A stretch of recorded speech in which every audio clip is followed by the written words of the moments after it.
सोचो जरा आपने एक स्टॉक खरीदा, फ्यूचर ब्राइट लग रहा है और यूट्यूब पे सब बुलिश है, टेलीग्राम्स पे टारगेट्स आ रहे हैं और अचानक एक दिन स्टॉक 10% नीचे, फिर 20% और फिर लोअर सर्किट। आप सोच रहे हो ऐसा क्या हो गया। न्यूज़ खोलते हो और एक लाइन दिखती है, promoters pleasure shares sold by lenders.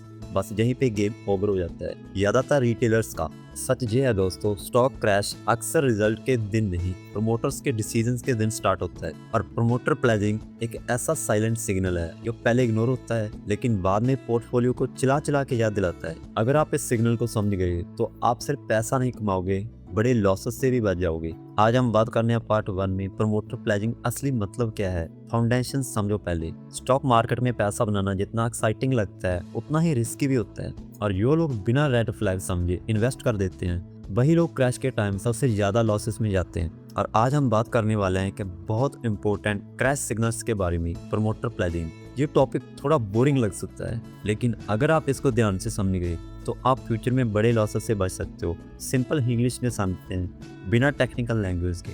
सबसे पहले समझो प्रमोटर होता कौन है। प्रमोटर मतलब कंपनी का मालिक, फाउंडर या वो लोग जिन्होंने कंपनी स्टार्ट की और अभी भी कंट्रोल उनके हाथ में है। अब यह प्रमोटर अपनी ही कंपनी के शेयर्स किसी बैंक या फाइनेंशियल इंस्टीट्यूशन के पास गिरवी रख देता है, उससे कहता है शेयर प्लेजिंग।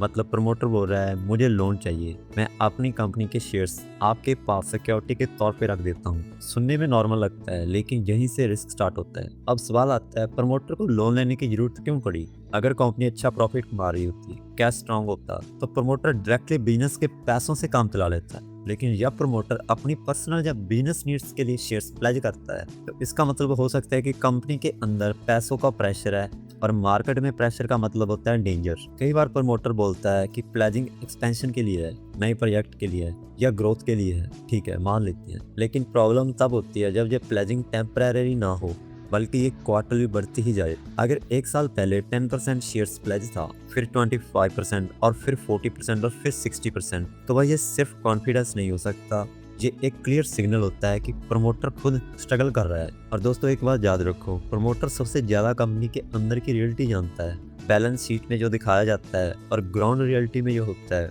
उसमें काफी डिफरेंस होता है। अगर प्रमोटर अपनी शेयर्स प्लेज कर रहा है तो उसके पास कोई ना कोई स्ट्रॉन्ग रीजन होता है। मार्केट इसीलिए प्रमोटर एक्शंस को बहुत सीरियस लेती है। इस स्टेज पे ज्यादातर रिटेलर इन्वेस्टर्स गलती ये करते हैं, वो बोलते हैं कंपनी तो अच्छी है, प्रोडक्ट स्ट्रॉन्ग है, फ्यूचर ब्राइट है, लेकिन वो ये इग्नोर कर देते हैं कि कंपनी से ज्यादा इंपॉर्टेंट प्रमोटर का बिहेवियर होता है। प्राइस ऊपर जा सकता है, न्यूज पॉजिटिव आ सकती है, लेकिन अगर प्रमोटर प्रेशर में है तो स्टॉक सेफ नहीं है। ये बात दिमाग में बिठानी बहुत जरूरी है। अब हम बात करते हैं पार्ट 2 की, प्रमोटर प्लेजिंग का सबसे बड़ा डेंजर पार्ट, स्टॉक क्रैश का चेन रिएक्शन। अब दोस्तों यहाँ से आता है सबसे बड़ा डेंजरस पार्ट, या प्लेजिंग शेयर्स स्टॉक क्रैश को जन्म देती है। तो ये प्रोसेस समझना बहुत जरूरी है। मान लो प्रमोटर ने अपनी शेयर्स प्लेज करके लोन ले लिया। अब लेंडर ने एक कंडीशन रखी होती है, अगर स्टॉक प्राइस नीचे गया तो प्रमोटर को एक्स्ट्रा पैसा या एक्स्ट्रा शेयर्स देने पड़ेंगे।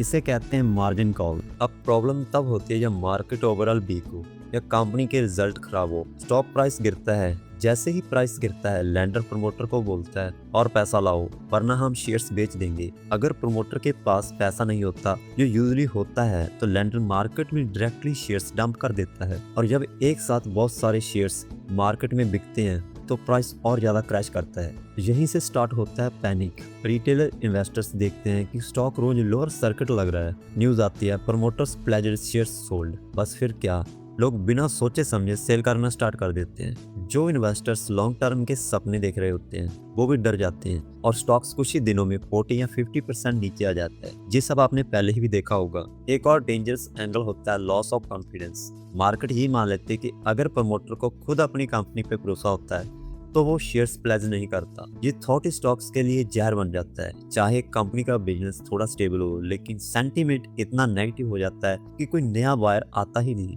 स्टॉक ऊपर जाने के लिए बायर्स चाहिए होते हैं और प्लेजिंग के बाद बायर्स गायब हो जाते हैं और यहीं पे रिटेलर्स ट्रैप हो जाते हैं। वो बोलते हैं अब तो काफी गिर चुका है, अब और कितना गिरेगा। लेकिन मार्केट इमोशंस पे नहीं, रिस्क पे चलती है। जब तक प्लेजिंग का इशू क्लियर नहीं होता स्टॉक्स नीचे जा सकता है, चाहे वैल्यूएशन कितनी भी चीप लग रही हो। जिस सबसे कॉमन मिस्टेक्स होती है जो नए इन्वेस्टर्स करते हैं। अब पार्ट 3 में हम बात करने वाले हैं कैसे पहचाने रियल रेड फ्लैग्स और कैसे बचे क्रैश से। अब सबसे इम्पोर्टेंट पार्ट, आप कैसे बचें। सिर्फ ये जान लेना काफ़ी नहीं है कि प्लेजिंग खराब है, आपको ये भी पता होना चाहिए कि कौन सी प्लेजिंग डेंजरस हो और कौन सी मैनेजेबल। सबसे पहला रूल, परसेंटेज देखो।